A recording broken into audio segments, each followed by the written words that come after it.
एक छोटे से गांव में एक दादी माँ रहती थीं। उनका नाम दादी माँ सरला था। दादी माँ का दिल बहुत बड़ा था और वे हमेशा अपने पोते पोतियों के साथ समय बिताने के लिए तैयार रहती थीं। उनके 3 प्यारे पोते पोती थे, जय, विजय और कल्याणी। जय और विजय दोनों लड़के थे और कल्याणी एक प्यारी सी लड़की थी। तीनों बच्चे दादी माँ से बहुत प्यार करते थे और उनके पास बैठकर कई दिलचस्प कहानियां सुनने का आनंद लेते थे। बहुत समय पहले की बात है, जब जंगल में शेर का शासन था। उस समय जंगल के सारे जानवर शेर से डरते थे क्योंकि वह बहुत ताकतवर था। शेर का नाम सिंहराज था।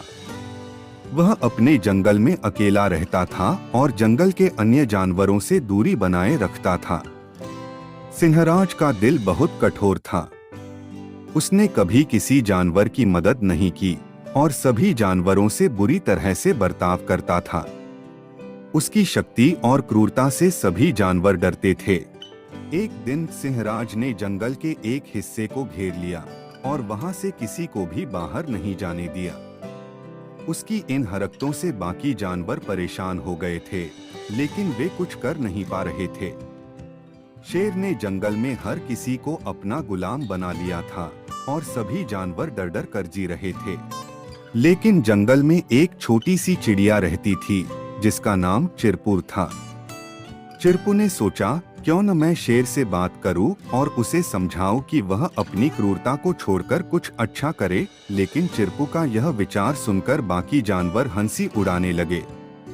उन्होंने कहा, तुम एक छोटी सी चिड़िया हो, शेर से क्या बात करोगी? वह तुम्हारी बात नहीं मानेगा। लेकिन चिरपू ने हार नहीं मानी। उसने सोचा, अगर मुझे खुद को साबित करना है तो मुझे कोशिश करनी ही होगी, और वह शेर की गुफा की ओर उड़ चली। चिरपू शेर की गुफा तक पहुंचती है। शेर गुफा में आराम से सो रहा था। चिरपू ने डरते डरते शेर के पास जाकर कहा, हे सिंहराज, क्या तुम जानते हो कि तुम्हारी क्रूरता से पूरा जंगल परेशान है? तुम्हारे डर से सभी जानवर तुम्हारे सामने नतमस्तक रहते हैं। अगर तुम अपनी ताकत का सही उपयोग करो तो तुम एक महान शेर बन सकते हो।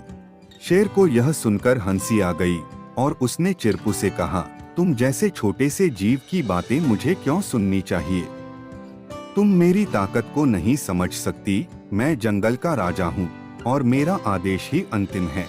चिरपू ने कहा, तुम शेर हो और तुम्हारी ताकत अद्वितीय है, लेकिन तुम अपनी ताकत का गलत उपयोग कर रहे हो।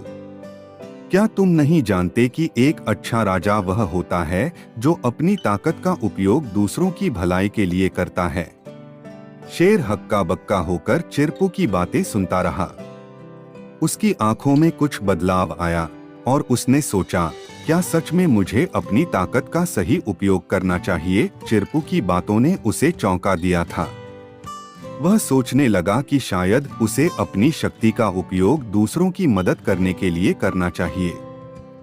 शेर ने अपनी पुरानी आदतों को छोड़ने का निर्णय लिया।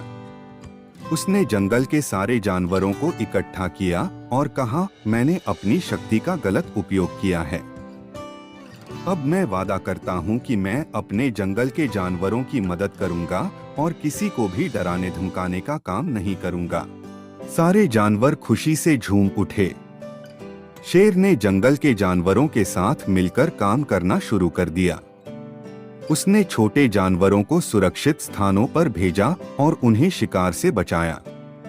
उसने जंगल के सारे रास्तों को साफ करने का आदेश दिया ताकि जानवर आसानी से यात्रा कर सकें। धीरे धीरे शेर का व्यवहार बदलने लगा और वह सभी जानवरों के लिए एक आदर्श बन गया। दादी माँ ने कहा, देखो बच्चों, यह कहानी हमें यह सिखाती है कि जो लोग अपनी ताकत का गलत उपयोग करते हैं वे कभी सुखी नहीं रहते। परंतु अगर हम अपनी ताकत का सही उपयोग करते हैं तो हम न केवल खुद को बल्कि दूसरों को भी खुशी दे सकते हैं। जैसे शेर ने अपनी ताकत को समझा और जंगल के जानवरों की मदद की, वैसे ही हमें भी अपनी ताकत का सही उपयोग करना चाहिए। और इस तरह दादी माँ ने बच्चों को एक महत्वपूर्ण शिक्षा दी कि हमारी असली ताकत हमारी अच्छाई और दूसरों की मदद में है, और यही सच्ची शेर की ताकत है। बच्चे खुश होकर अपनी दादी माँ के पास बैठ गए और उन्होंने इस कहानी को हमेशा याद रखने का वादा किया।